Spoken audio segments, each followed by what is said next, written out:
Hello, চলে এলাম একটি ছোট্ট মিনি ব্লগ নিয়ে। বাচ্চাটার খেলার কিছু মুহূর্ত আপনাদের সাথে শেয়ার করব।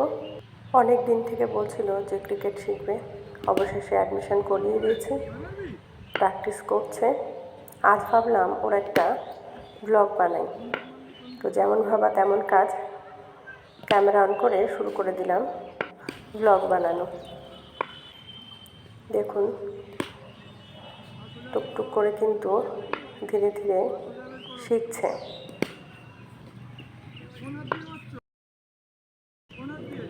বাবা মায়ের কাছে সন্তানের কিছু ভালো যদি দেখতে পাওয়া যায় তো সেটাতেই কিন্তু সবচেয়ে বেশি আনন্দ হয়। যেহেতু এটা রিলস 90 সেকেন্ডের ভেতরে কিন্তু কমপ্লিট করতে হবে, তাই আমি এটিকে বেশি দীর্ঘায়িত করব না। অল্প সময়ের মধ্যে আপনাদেরকে টুকরো টুকরো করে